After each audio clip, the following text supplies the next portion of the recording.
Buen día, hermanos, bendiciones.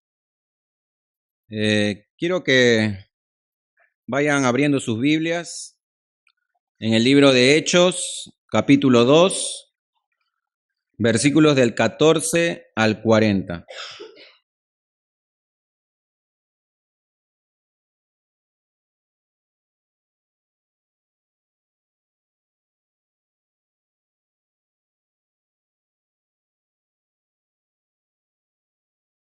Hechos, capítulo 2, versículos del 14 al 40. El título del sermón del día de hoy se llama Predicando el Evangelio. Y antes de empezar, voy a empezar con una oración. Dios mío, Señor, Padre amado, te damos gracias por este día, gracias por tu misericordia, por tu bondad, por tu amor, por tu gracia, por tu salvación, Señor. Te pido en esta mañana que tu Espíritu Santo, Señor, me esté usando para predicar fielmente tu palabra, para predicar tu evangelio, y que tu Espíritu Santo también esté obrando en el corazón de mis hermanos para que estén dispuestos, Señor, a escuchar, a entender, Señor, tu palabra, que tu Espíritu Santo, Señor, los esté confrontando con tu palabra, y que todo esto, Señor, sea para tu gloria y para la edificación de tu iglesia, Señor, de tu cuerpo. Te ruego, Señor, te pido que obres en esta mañana, que nos hables, Señor, que podamos escuchar tu voz, que podamos entender el mensaje, Señor, del Evangelio, y que no nos vayamos, Señor, con solamente información, sino que nos vayamos con un corazón transformados por el poder de tu Espíritu Santo y por el poder de tu palabra, Señor. Te doy gracias en el nombre de Cristo Jesús. Amén. Muy bien. Entonces, Hechos capítulo 2, versículos del 14 al 40. Y antes de empezar, quisiera contarles que hace poco un hermano de la iglesia, de acá, de esta iglesia, de nuestra congregación, me dijo que quería predicar el evangelio. Me dijo que quería predicar el evangelio en los trenes, lo cual a mí me pareció estupendo, me pareció genial la idea. Así que le mandé un video de cómo es que se tiene que predicar el evangelio. También le mandé algunos tratados evangelísticos en PDF para que él pudiera predicar el evangelio en los trenes. Y hermanos, ¿cómo me gustaría que no solamente este hermano, sino que todos los que están acá reunidos tuvieran ese deseo de predicar el evangelio del Señor? Este hermano no tiene tanto conocimiento teológico como otros, pero sí tiene esta disposición a hacerlo. Y eso, mis hermanos, es bueno. Todos deberíamos tener, como les dije, ese deseo y esa disposición de ir y predicar el evangelio a los perdidos. Y así que este sermón le va a ayudar a él y también te va a ayudar a ti que me estás escuchando a cómo poder predicar el evangelio correctamente y eficazmente. El autor del libro de los Hechos, que es Lucas, nos va a narrar cómo fue el primer sermón del apóstol Pedro luego de ser lleno del Espíritu Santo, que es lo que vimos la semana anterior. Entonces, como primer punto vamos a ver que es importante, hermanos, es muy importante que para predicar el evangelio nosotros tenemos que ser llenos del Espíritu Santo de Dios. Una vez que nosotros, mis hermanos, estemos llenos del Espíritu Santo de Dios, vamos a poder realmente predicar el evangelio. El apóstol Pedro llama a la audiencia, luego va a exponer lo que había sucedido en cuanto a la llenura del Espíritu Santo, citando las Escrituras, y después va a exponer el Evangelio. Nos va a hablar acerca de la persona de Jesucristo, quién es Jesucristo, qué es lo que hizo. Nos va a hablar también de algo importante que es la muerte de Jesús, pero no solamente la muerte, sino la resurrección de Jesús y la ascensión de Jesús al cielo. Luego de que Pedro predique el Evangelio a los judíos que estaban presentes, vamos a ver también un tercer punto, que es los efectos que trae esta predicación en el día de Pentecostés. Vamos a ver convicción de pecados en los oyentes y también un llamado al arrepentimiento y fe que Pedro les da para que ellos puedan ser salvos. Así que, hermanos, ahora sí, acompáñenme al libro de los Hechos, capítulo 2, versículos del 14 al 40. Dice así la palabra del Señor. Entonces Pedro, poniéndose en pie con los 11, alzó la voz y les declaró: varones judíos y todos los que vivís en Jerusalén, sea esto de vuestro conocimiento y prestad atención a mis palabras, porque estos no están borrachos como vosotros suponéis, pues apenas es la hora tercera del día, sino que esto es lo que fue dicho por medio del profeta Joel. Y sucederá en los últimos días, dice Dios, que derramaré de mi espíritu sobre toda carne, y vuestros hijos y vuestras hijas profetizarán, vuestros jóvenes verán visiones, y vuestros ancianos soñarán sueños. Y aún sobre mis siervos y sobre mis siervas derramaré de mi Espíritu Santo en esos días, y profetizarán, y mostraré prodigios arriba en el cielo y señales abajo en la tierra, sangre, fuego y columna de humo. El sol se convertirá en tinieblas y la luna en sangre, antes que venga el día grande y glorioso del Señor. Y sucederá que todo aquel que invoque el nombre del Señor será salvo. Varones israelitas, escuchad estas palabras. Jesús, el Nazareno, varón confirmado por Dios entre vosotros con milagros, prodigios y señales que Dios hizo en medio vuestro a través de él, tal como vosotros mismos sabéis, a este entregado por el plan determinado y previo conocimiento de Dios, clavasteis en una cruz por manos de impíos y le matasteis, a quien Dios resucitó, poniendo fin a la agonía de la muerte, puesto que no era posible que él quedara bajo el dominio de ella. Porque David dice de él: veía siempre al Señor en mi presencia, pues está a mi diestra para que yo no sea conmovido, por lo cual mi corazón se alegró y mi lengua se regocijó. Y aún hasta mi carne descansará en esperanza, pues tú no abandonarás mi alma en el Hades, ni permitirás que tu santo vea corrupción. Me has hecho conocer los caminos de la vida, me llenarás de gozo con tu presencia. Hermanos, del patriarca David os puedo decir confiadamente que murió y fue sepultado, y su sepulcro está entre nosotros hasta el día de hoy. Pero siendo profeta y sabiendo que Dios le había jurado sentar a uno de sus descendientes en su trono, miró hacia el futuro y habló de la resurrección de Cristo, que no fue abandonado en el Hades, ni su carne sufrió corrupción. A este Jesús resucitó Dios, de lo cual todos nosotros somos testigos. Así que, exaltado a la diestra de Dios y habiendo recibido del Padre la promesa del Espíritu Santo, ha derramado esto que vosotros veis y oís.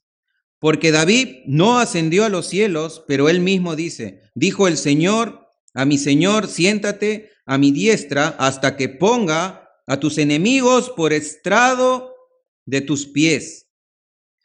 Sepa pues con certeza toda la casa de Israel que a este Jesús, a quien vosotros crucificasteis, Dios le ha hecho Señor y Cristo. Al oír esto, compungidos de corazón, dijeron a Pedro y a los demás apóstoles: hermanos, ¿qué haremos?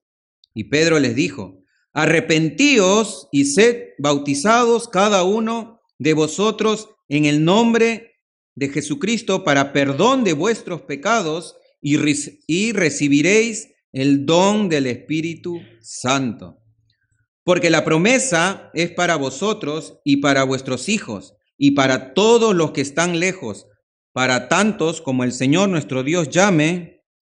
Y con muchas otras palabras testificaba solemnemente y les exhortaba diciendo: sed salvos de esta perversa generación. Amén.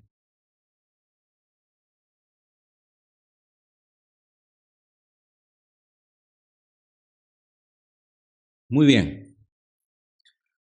Entonces, para entender todo lo que acabamos de leer, es un texto un poquito largo, debemos entender el contexto. ¿Qué estaba sucediendo? Estábamos en el capítulo 2 del libro de los Hechos, y este capítulo 2 empieza con la venida gloriosa del Espíritu Santo de Dios en la fiesta de Pentecostés. ¿Qué estaba pasando? Los discípulos estaban reunidos en el aposento alto en oración, esperando la promesa que Jesús les había dicho. Cuando de repente vino un viento recio, un viento fuerte, el cual dice la Escritura que llenó toda la casa, y entonces se le aparecieron lenguas como de fuego repartidas en cada uno de los discípulos. Y entonces todos fueron llenos del Espíritu Santo de Dios, y dice que comenzaron a hablar en otras lenguas conforme el Espíritu le daba que hablase.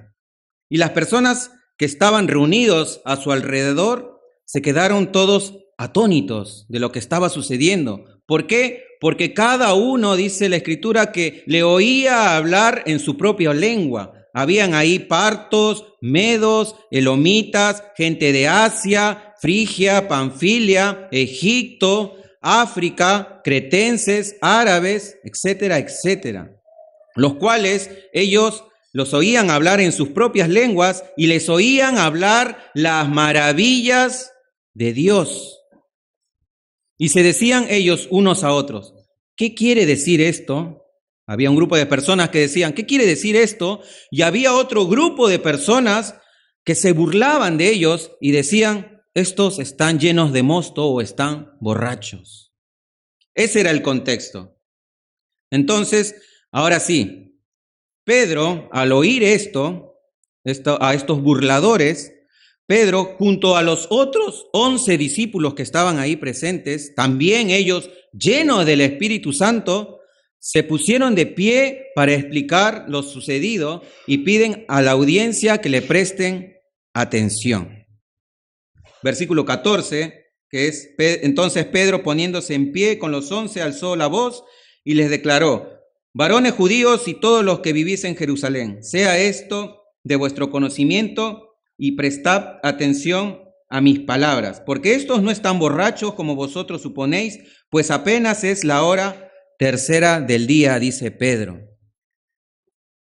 Y hermanos, es sorprendente ver a Pedro, este discípulo que anteriormente había negado a Jesucristo vergonzosamente 3 veces, y ahora lo confiesa con valentía.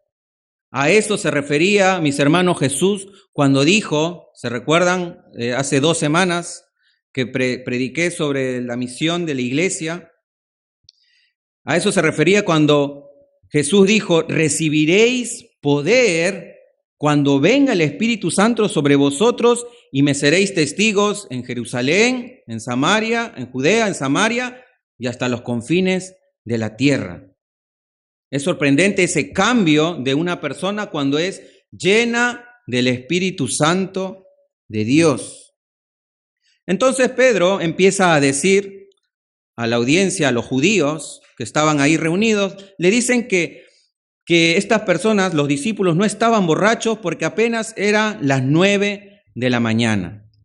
Y aparte, mis hermanos, como les dije, el contexto era que estaban en la fiesta de Pentecostés. Era una fiesta solemne para los judíos. Y la costumbre judía era de no comer y no beber nada hasta después de esta hora, hasta después de las 9 de la mañana, porque en esa hora se correspondía a la oración de la mañana. O sea, ellos tendrían que estar orando, no tendrían que estar tomando. Por lo tanto, Pedro les estaba diciendo, es imposible que ellos estén borrachos, es imposible. Y luego Pedro hace algo sorprendente, algo que toda persona que está llena del Espíritu Santo tiene que hacer, y es citar las Escrituras. Pedro procede a explicar lo sucedido, esto de hablar en lenguas, y empieza a citar al profeta Joel, precisamente en el capítulo 2, versículos del 28 al 30. Pedro dice, y sucederá en los últimos días, dice Dios, que derramaré de mi espíritu sobre toda carne, y vuestros hijos y vuestras hijas profetizarán, y vuestros jóvenes verán visiones, y vuestros ancianos soñarán sueños, y aún sobre mis siervos y mis siervas derramaré de mi espíritu en esos días, y profetizarán. Y mostraré prodigios arriba en el cielo y señales abajo en la tierra, sangre, fuego y columna de humo. El sol se convertirá en tinieblas y la luna en sangre, antes que venga el día grande y glorioso del Señor. Y sucederá que todo aquel que invoque el nombre del Señor será salvo. Este pasaje que acabo de leer, como le dije, es un pasaje del profeta Joel que habla sobre el día del Señor. El día del Señor. Los judíos entendían este pasaje como el día en que Dios vendría a juzgar a los enemigos de Israel y a instaurar, el reino del Mesías. Este pasaje empieza diciendo que en los postreros días o en los últimos días Dios derramaría de su Santo Espíritu. Y esta expresión postreros días o últimos días se refiere a la era actual de la historia de la redención. ¿Cuándo empezó los últimos días? Cuando Cristo vino por primera vez hasta su regreso. Esos son los últimos días. Eso quiere decir, mis hermanos, que nosotros, todos los que estamos reunidos acá en esta mañana, estamos viviendo los últimos días. Entonces, este pasaje del profeta Joel, el cual Pedro menciona, como en muchas otras profecías, tiene un doble plano o una doble referencia. ¿Qué quiere decir esto? Que esta profecía, mis hermanos, tiene un cumplimiento parcial en la historia. Es decir, hasta el versículo 18 se podría decir que se cumplió la profecía en ese día, en la fiesta de Pentecostés. Y luego tendrá un cumplimiento futuro, pero ya será en la segunda venida del Señor Jesucristo. A excepción del versículo 21, que es lo que Pedro también hace hincapié, que dice, y sucederá que todo aquel que invoque el nombre del Señor será salvo. Pedro también agarra ese versículo para poder predicar el evangelio. Y es importante saber esto, hermanos, que los oráculos proféticos son muy difíciles de entender, como ayer estuve explicando en el grupo pequeño en casa de Flora. Según los teólogos, los libros más difíciles de leer, la Biblia, son el libro de los profetas. Son los libros más difíciles. ¿Por qué? Porque estos hablan en oráculos. ¿Y qué quiere decir un oráculo? Un oráculo es el mensaje directo de Dios hacia los profetas para que el profeta lo pudiera transmitir al pueblo de Israel. Y muchos de estos profetas que recibían el mensaje de Dios, lo expresaban usando muchos simbolismos, muchas metáforas, alegorías, parábolas, etcétera, y no hablaban de una manera literal. Por eso es que es muy difícil a veces entender o comprender una profecía. Entonces, Pedro agarró esta sección del profeta Joel y interpretó este pasaje de esta manera. Primero, quiero que observen en el texto algo interesante. Si se dan cuenta, el profeta Joel no habla específicamente de hablar en lenguas. ¿Dice ahí hablar en lenguas? No, entonces, uno se pregunta, ¿por qué Pedro interpretó de esa manera esta profecía? No habla de hablar en lenguas, pero mis hermanos, sí habla que cuando Dios derrame su espíritu a toda carne, dice, todos profetizarán. Todos profetizarán. Acá es importante esa palabra.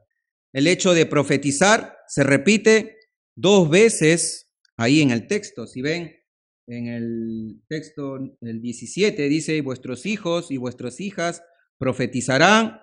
Y en el versículo 18 también dice, derramaré de mi espíritu en esos días y profetizarán.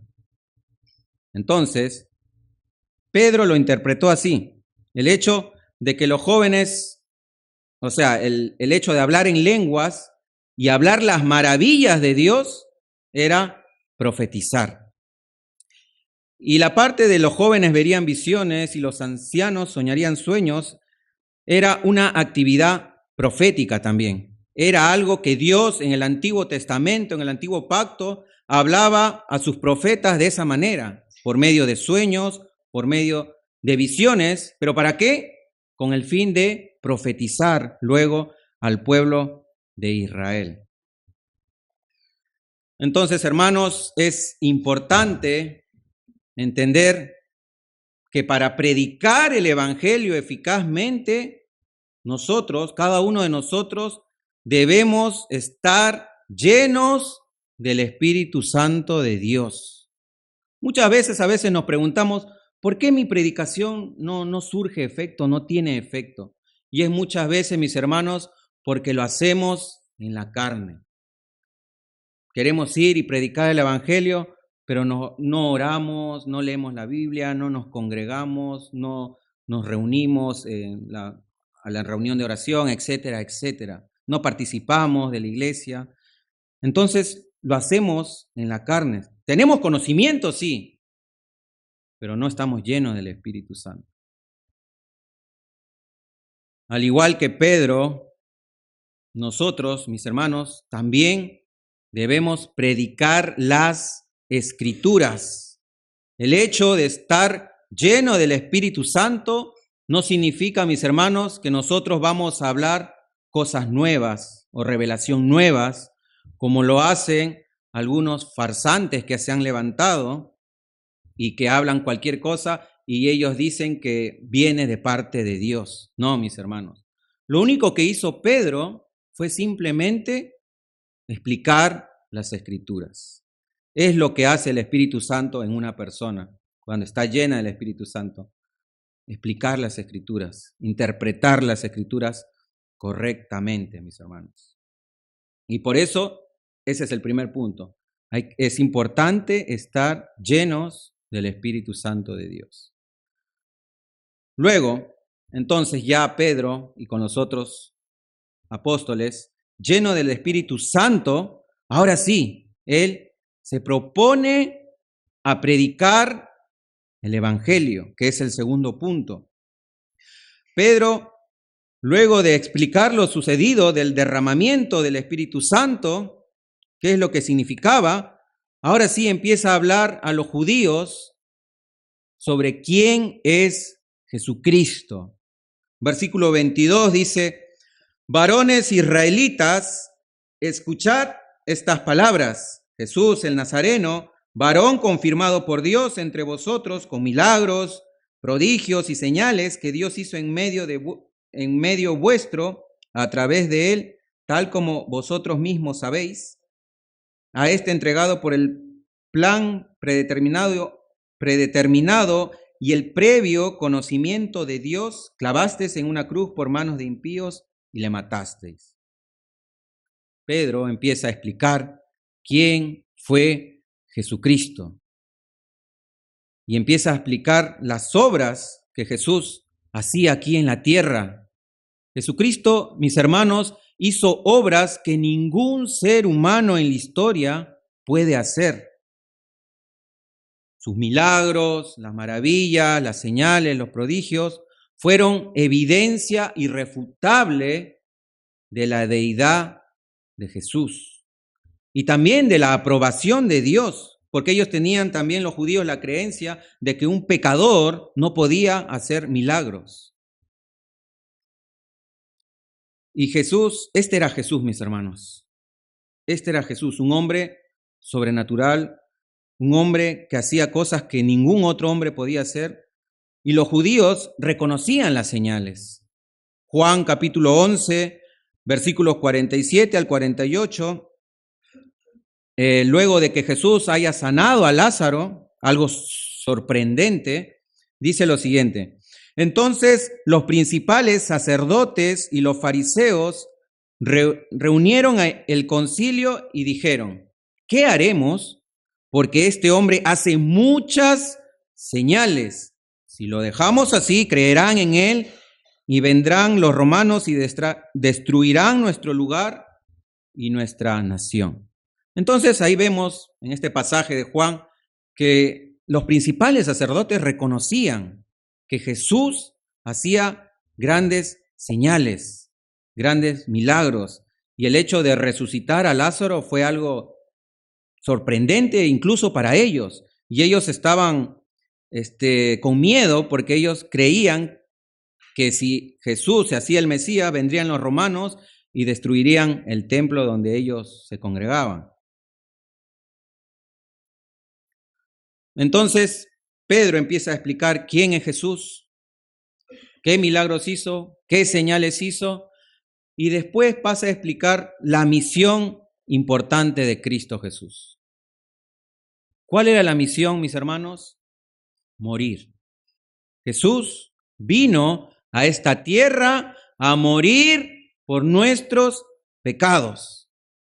Y Pedro acusa a los judíos que estaban ahí presentes que ellos mataron al Mesías por manos de hombres impíos, por manos de hombres pecadores. Y todo esto, Pedro dice, conforme a los planes y propósitos de Dios. Dice: a este entregado por el plan predeterminado y el previo conocimiento de Dios, clavasteis en una cruz por manos de impíos y le matasteis, dice el texto. Hermanos, ¿quiénes mataron a Jesús? Es la pregunta. ¿Fueron los judíos? ¿Fueron los romanos? Fueron los judíos, también fueron los romanos, y también fue porque Dios lo quiso así. Dios quiso que Jesús muriera, porque ese era el plan, ese era el propósito con el cual nosotros podríamos ser salvos. Así que la muerte de Cristo era necesaria para nosotros para que pudiéramos ser salvos. Juan 3:16, que dice: porque de tal manera amó Dios al mundo que dio o entregó a su Hijo para que todo aquel que en él crea no se pierda, mas tenga vida eterna. Entonces, es importante cuando prediquemos el Evangelio también predicar eso. ¿Quién es Jesús? ¿A qué vino Jesús? Vino a morir. Pero no solamente Cristo murió, sino que dice el versículo 24, a quien Dios resucitó, poniendo fin a la agonía de la muerte, puesto que no era posible que él quedara bajo el dominio de ella.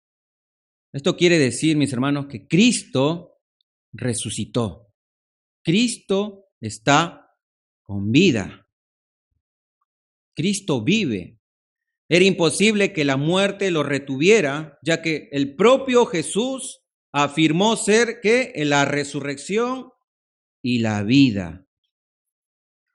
Él dijo que él era la resurrección y la vida. Y vemos al apóstol Pedro que nuevamente, mis hermanos, vuelve a citar las Escrituras. Esta vez cita un salmo de David, en el cual nos habla sobre la resurrección del Cristo, sobre la resurrección del Mesías. El salmo es el Salmo 16, versículos del 8 al 11. Y lo voy a leer, en el libro de los Hechos.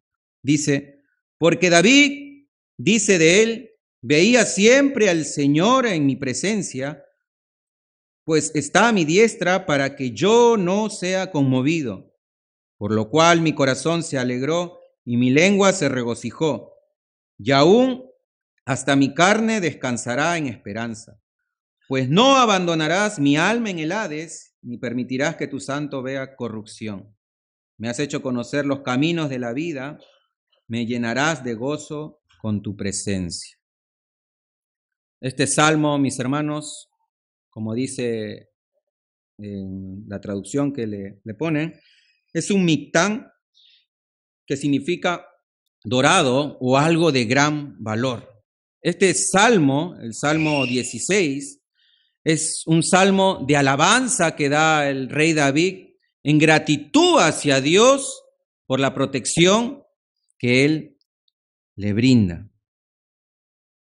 Pedro entonces empieza a explicar este salmo en los versículos 29 al 32. Dice: hermanos, del patriarca David no os puedo decir confiadamente que murió y fue sepultado, y su sepulcro está entre nosotros hasta el día de hoy. Pero siendo profeta y sabiendo que Dios le había jurado sentar a uno de sus descendientes en su trono, miró hacia el futuro y habló de la resurrección de Cristo, que no fue abandonado en el Hades, ni su carne sufrió corrupción.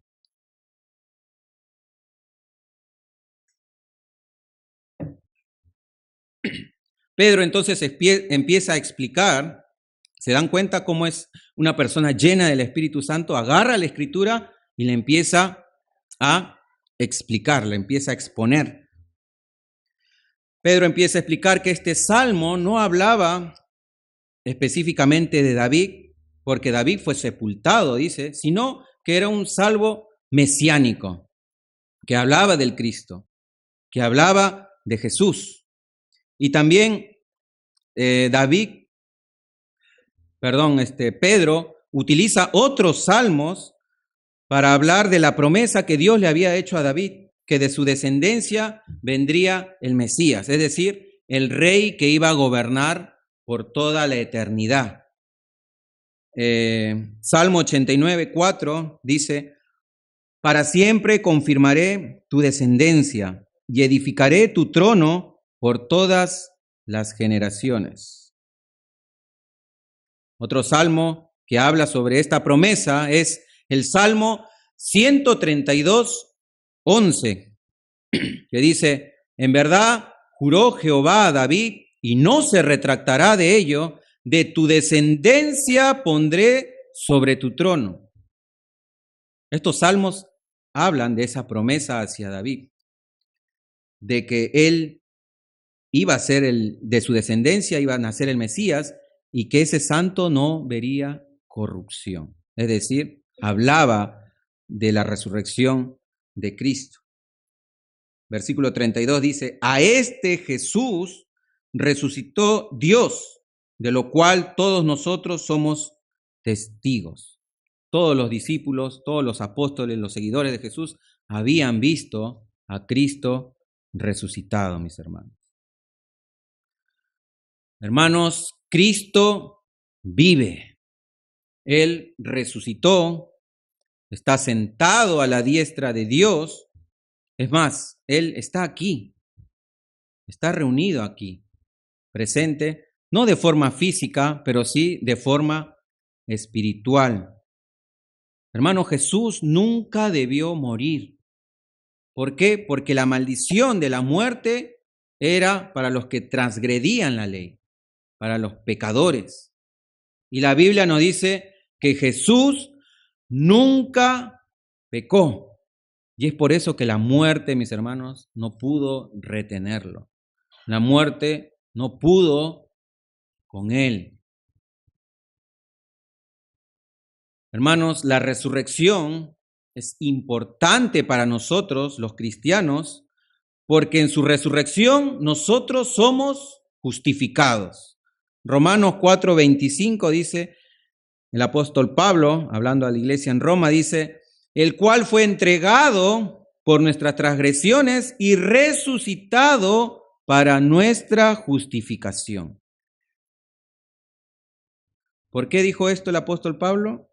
Porque en la resurrección, mis hermanos, Dios ha aprobado el sacrificio de Cristo por nosotros. Si Cristo no hubiera resucitado, entonces vana es nuestra fe, como dice en el libro de Corintios, la carta de Corintios. Hermanos, si Cristo resucitó, también nosotros, los cristianos, los que tenemos fe en Él, resucitaremos juntamente en el día postrero, cuando Él venga en su segunda venida. Y esa es nuestra esperanza, mis hermanos. Esa es nuestra esperanza. Nosotros ya hemos vencido a la muerte. Es decir, que nosotros ya tenemos vida eterna. La vida eterna comienza cuando tú depositas tu fe en Cristo Jesús. Pero no solamente Pedro habla de la resurrección de Cristo, de la vida de Cristo, la muerte, resurrección, sino que también habla de su gloriosa ascensión. Versículos 33 al 36 dice: así que exaltado a la diestra de Dios y habiendo recibido del Padre la promesa del Espíritu Santo, ha derramado esto que vosotros veis y oís. Porque David no ascendió a los cielos, pero él mismo dijo el Señor a mi Señor, siéntate a mi diestra hasta que ponga a tus enemigos por estrados de tus pies. Sepa pues con certeza toda la casa de Israel que a este Jesús, a quien vosotros crucificasteis, Dios le ha hecho Señor y Cristo. Jesús no solamente murió y resucitó, sino que subió al cielo, mis hermanos, y derramó esa promesa del Espíritu Santo que vimos al comienzo en el capítulo 2 sobre los discípulos. Pedro nuevamente, mis hermanos, cita acá, en lo que acabamos de leer, un salmo de David para decir que Dios le hizo Señor y Cristo. Salmo 110, 1. Donde le dice, siéntate, dijo el Señor a mi Señor, siéntate a mi diestra hasta que ponga a tus enemigos por estrado de tus pies. El hecho, mis hermanos, de estar a la diestra de Dios significa igualdad de condiciones. Dios lo puso a Jesús en su mismo nivel. Y en el contexto, estas personas entendían que cuando un rey ponía a alguien a su diestra, significaba que esta persona tenía el mismo poder, tenía la misma autoridad y tenía el mismo peso jerárquico, mis hermanos. La ascensión de Jesús, entonces, la ascensión de Jesús al cielo, también es importante para nosotros porque demuestra que Jesús es Dios, nuevamente. Que Jesús regresó al lugar de su origen, es decir, al cielo, con la gloria que siempre tuvo con el Padre. Juan 15, 5, nuestro Señor Jesucristo orando a sus discípulos, en la oración sacerdotal, como se le conoce, dice, ahora pues, Padre, glorifícame tú al lado tuyo, con aquella gloria que tuve contigo antes que el mundo fuese. Jesús es Dios, mis hermanos. Él estaba desde antes de la fundación del mundo con el Padre en gloria. Hermanos, Jesús no es un ser creado, como dicen los testigos de Jehová. No es el arcángel Miguel, ni el hermano de Satanás, como dicen los mormones. Jesús, mis hermanos, no fue un simple hombre bueno y un revolucionario, como dicen algunos, sino que Jesús es Dios, mis hermanos. Jesús es Dios. Entonces, Pedro les acaba básicamente de predicar el Evangelio, de por qué es importante la vida de Jesús, su muerte, su resurrección, su ascensión. Y el tercer punto es que esta predicación trae consigo consecuencias o efectos en la vida de una persona. Cuando predicamos el Evangelio, mis hermanos, muchas veces las personas se van a ofender. Las personas se ofenden. ¿Por qué se ofenden las personas cuando se predica el Evangelio? Porque te dice el Evangelio que tú no puedes hacer nada, que Cristo ya lo hizo todo, pero también porque te confronta con tu pecado. Y a la gente no le gusta que le digan que es un pecador. A la gente no le gusta y es por eso que se ofenden, se molestan, se amargan. Y trae dos efectos nada más. O bien te apedrean o te odian o se convierten al Señor. Cuando se predica correctamente el Evangelio. Vamos a ver entonces en el versículo 27 que ocurre un efecto en la predicación de Pedro, que es que el Espíritu Santo obra y trae convicción de pecado a los oyentes. Dice el versículo 37, al oír esto, compugnidos de corazón, dijeron a Pedro y a los demás apóstoles: hermanos, ¿qué haremos? ¿Qué haremos? Los judíos, mis hermanos, al oír la predicación de Pedro y todo lo que Pedro les dijo, y al enterarse ellos que habían matado al mismísimo Hijo de Dios, ellos se afligieron profundamente en su corazón. Se pusieron tristes y estaban preocupados también, porque en sus mentes seguro habrá pasado: hemos matado al Hijo de Dios. Hubo una fuerte convicción de pecado ante la predicación de Pedro. Fueron compugnidos de corazón. Y entonces, al sentirse así, ellos hicieron esta pregunta a Pedro o a los apóstoles: hermanos, entonces, ¿qué haremos? ¿Qué hacemos? No queremos quedarnos así.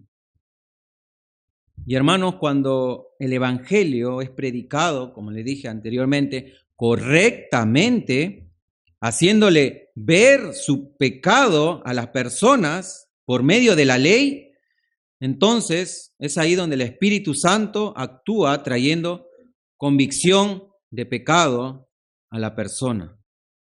Luego entonces, la persona al escuchar el Evangelio, al sentirse pecador, ve entonces la necesidad de un Salvador, como lo vieron estos judíos. Las personas necesitan escuchar el Evangelio, necesitan escuchar que son pecadores, que le han fallado a Dios, para que puedan ver su necesidad. Ellos necesitan entender que están rumbo hacia el infierno, para que vean la necesidad de un Salvador, que es Jesucristo, el Hijo de Dios. Y una manera efectiva de predicar el Evangelio, mis hermanos, como lo hace Ray Comfort, muchos de ustedes lo conocen, es primero hacer entender a las personas las malas noticias. ¿Qué quiere decir las malas noticias? O sea, hacerle ver a la persona su condición de pecador, exponiéndolo ante la ley. Y luego de haber hecho eso, luego las buenas noticias, es decir, el Evangelio, que hay salvación, que hay perdón de pecados en Cristo Jesús. Es así como debemos predicar el Evangelio. Pedro expuso su pecado ante estos judíos, le dijo: ustedes matasteis a Jesucristo, el Hijo de Dios, varón aprobado por Dios. Ustedes lo mataron con ayuda de pecadores, hermanos de inicuos. Luego entonces, mis hermanos, Pedro, al escuchar esta declaración de ¿qué haremos? ¿Qué hacemos entonces, Pedro?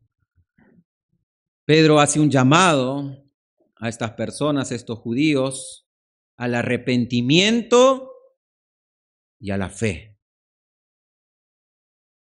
Las palabras de Pedro no fueron, sí, ¿saben qué? Sean más civilizados, pórtense mejor, ejercítense un poco moralmente, sean más buenitos.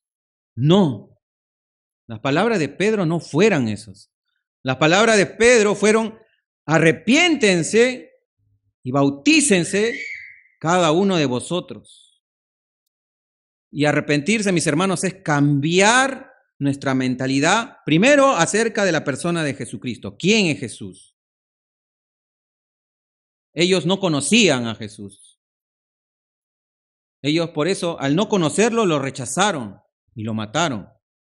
Pedro estaba diciendo: arrepiéntanse de eso y bautícense. El hecho de bautizarse implicaba ya la renuncia a la vida antigua y a una abierta confesión de quién es Cristo como su Señor. Era la evidencia de que realmente habían creído en el Evangelio y que realmente se habían arrepentido. También les dice que si se arrepienten y se bautizan, recibirán el perdón de sus pecados y también recibirán el don del Espíritu Santo de Dios.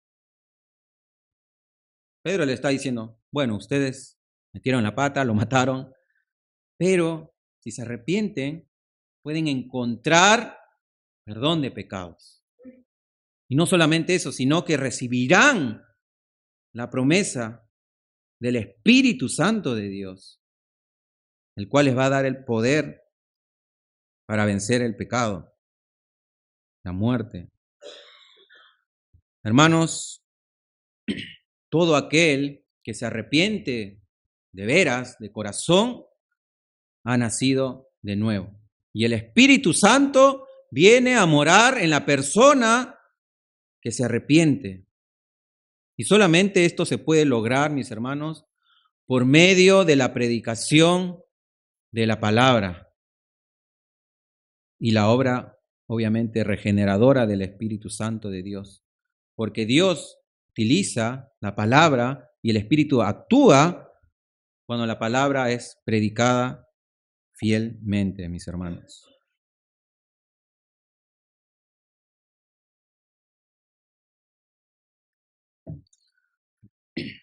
Ahora, hermanos, esto no es solo para los inconversos, no es para las personas que están afuera. El creyente, el verdadero creyente, debe vivir una vida de arrepentimiento constante y diaria. El creyente debe vivir una vida total de arrepentimiento. El creyente debe reflexionar sobre el Evangelio todos los días de su vida y arrepentirse de sus pecados. Eso es lo que tiene que hacer un verdadero creyente. Ahora la pregunta es para ti: ¿vives así, hermano? ¿Vives arrepintiéndote todos los días de tu vida? ¿Tienes de qué arrepentirte? ¿O piensas que todo va bien en tu vida? ¿Piensas que todo va bien, en serio? ¿Cómo va tu vida espiritual, hermano? ¿Va bien? ¿Va mal?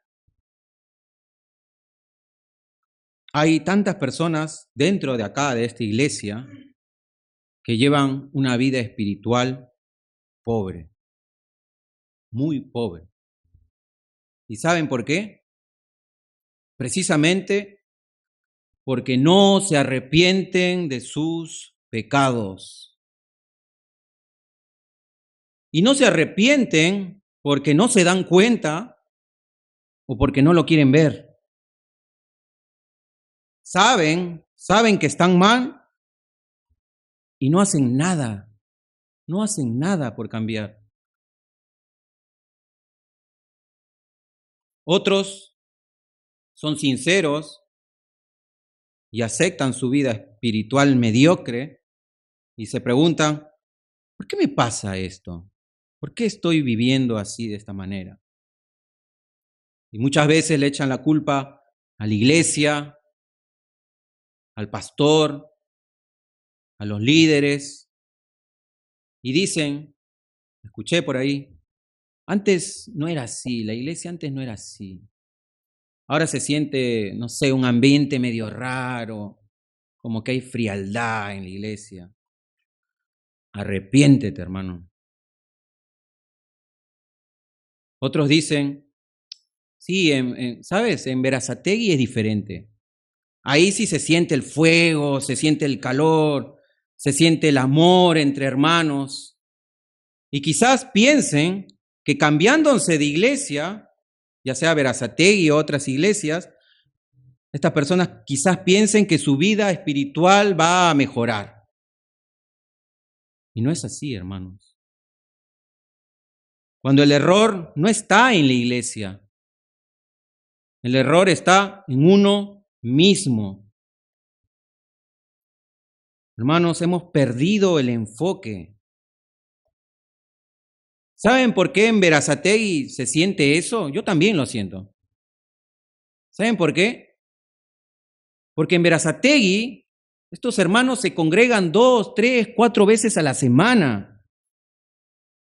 Ellos están comprometidos con la iglesia, apasionados con la iglesia, apasionados por el Evangelio, llenos del Espíritu Santo, llenos de gozo. ¿Y saben por qué, mis hermanos? Porque les encanta la comunión. Para ellos no es suficiente una vez a la semana, como muchos de acá lo hacen. Arrepiéntete, hermano. He escuchado a personas que dicen, en esta iglesia no hay amor. No, en la iglesia de la Esperanza de Wilden no hay amor. Culpa del pastor, dicen. Culpa del pastor. ¿En serio, hermanos? Oh, hermanos, si no te das cuenta que tú eres el único culpable de tu vida espiritual mediocre, jamás vas a arrepentirte y jamás vas a cambiar. Y estoy hablando a hermanos que ya llevan 2, 3, 4 años en la iglesia y siguen en lo mismo. Mismos problemas, las mismas actitudes, las mismas dificultades, las mismas quejas. Ya basta, hermano. Ya basta, en serio les digo. Ya deberían ser maestros, como dice la Biblia. Arrepiéntete, hermano. Si la iglesia está como está es por tu culpa. Porque no tienes ni quieres un compromiso. No estás comprometido con esta iglesia. No hay compromiso alguno. Prefieres otras cosas a la iglesia. Prefieres tu trabajo, tu descanso, tu familia, ver televisión, jugar a la pelota, todo menos compromiso con la iglesia. Deberías cuestionarte, mis hermanos, si en realidad estás en la fe. La salvación es por fe, sí, eso nosotros enseñamos como iglesia, no es por obras, pero la fe sin obras está muerta, como dice el apóstol Santiago. La salvación no se pierde, sí, eso también nosotros lo enseñamos como iglesia, pero no se pierde para los que realmente son salvos. Los que andan por el camino angosto, los que sufren por el Evangelio, los que han dejado todo por Cristo, los que no viven una gracia barata, sino que saben el costo de seguir a Jesús. Arrepiéntete, hermano. Jesús dijo en Mateo 16, 24 al 27, lo siguiente. Entonces Jesús dijo a sus discípulos, si alguno, escuchen bien, si alguno quiere venir en pos de mí, niéguese a sí mismo y tome su cruz y sígame. porque todo el que quiera salvar su vida, la perderá. Y todo el que pierda su vida por causa de mí, la hallará. Porque ¿qué aprovechará el hombre si ganara todo el mundo y pierde su alma? ¿O qué recompensa dará el hombre por su alma? Porque el Hijo del Hombre vendrá en la gloria de su Padre con sus ángeles y entonces pagará a cada uno conforme a sus obras. Ese es el costo de seguir a Jesús, mis hermanos. ¿Estás andando por el camino angosto? ¿Estás sufriendo por el Evangelio? ¿Lo has dejado todo por Cristo? ¿Qué te ha costado, mis hermanos, seguir a Jesús? ¿Qué te ha costado? ¿Te estás negando a ti mismo? ¿Estás tomando tu cruz? Jesús dijo, como les acabo de decir, que el que quiera salvar su vida, la perderá. Pero todo aquel que pierda su vida por causa de él, la hallará. Ahora te pregunto, ¿estás perdiendo tu vida? ¿Tú sabes lo que significa este texto? ¿Estás perdiendo tu vida por causa de Cristo? ¿En realidad sientes que la estás perdiendo? Como ayer mencionamos en el grupo pequeño, el apóstol Pablo era considerado como una porquería, como una basura para el mundo, porque él estaba encarcelado, sufriendo, pasaba hambre, persecución, todo por causa de Cristo. No tenía nada, no tenía propiedades, ni estudios, ni nada. Lo había perdido todo por causa de Cristo. La vida, mis hermanos, cristiana es muy sacrificada. Y si realmente eres un hijo de Dios, deberías estar viviendo según lo que Jesús acaba de mencionar. ¿Estás salvando tu vida o perdiendo tu vida por causa de él? Pedro, en el versículo 40, termina su discurso, este sermón, con estas palabras.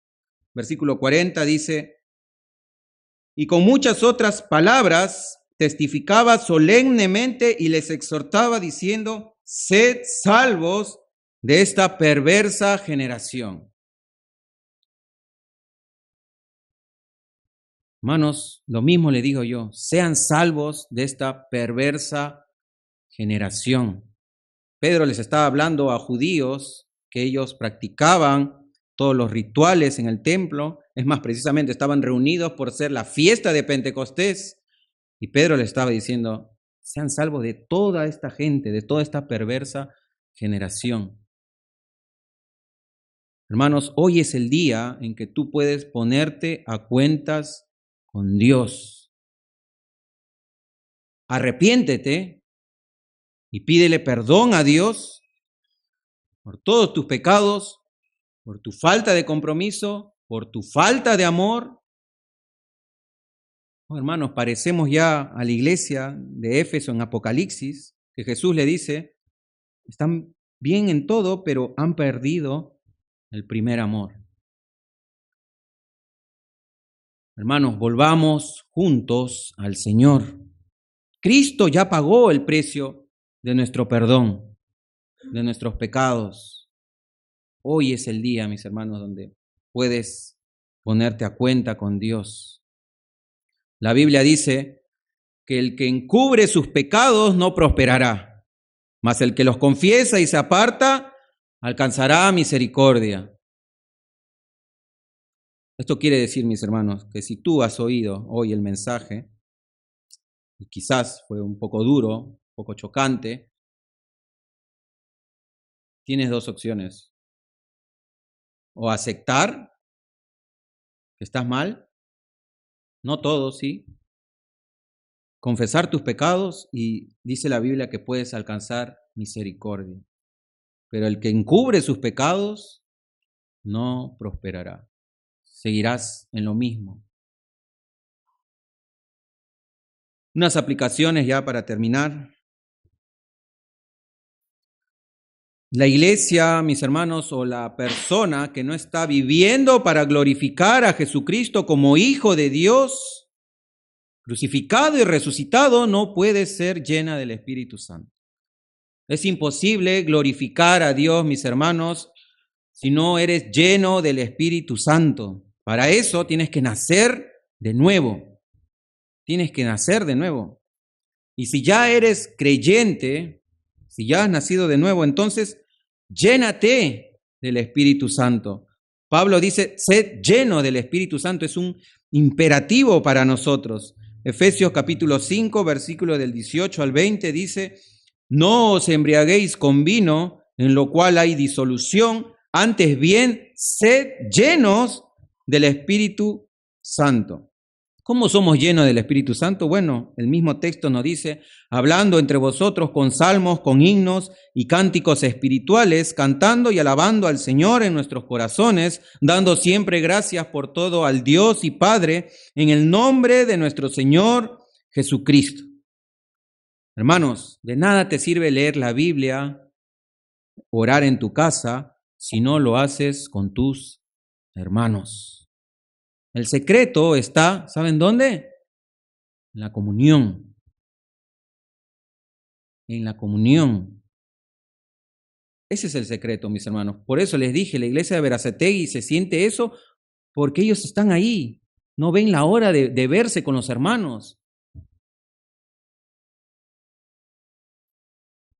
Ellos quieren congregarse 2, 3, 4 días a la semana.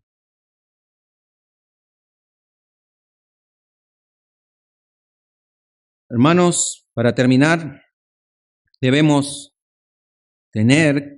cultivar esa pasión por las almas perdidas, porque allá afuera hay mucha gente que se está yendo al infierno y nosotros bien tranquilos en casa, viendo Netflix, ocupados en nuestros negocios, en nuestros estudios, en nuestro trabajo, en los deportes. Debemos reflexionar, hermanos. Debemos reflexionar, arrepentirnos, pedir perdón, sabiendo que Cristo ya nos perdonó.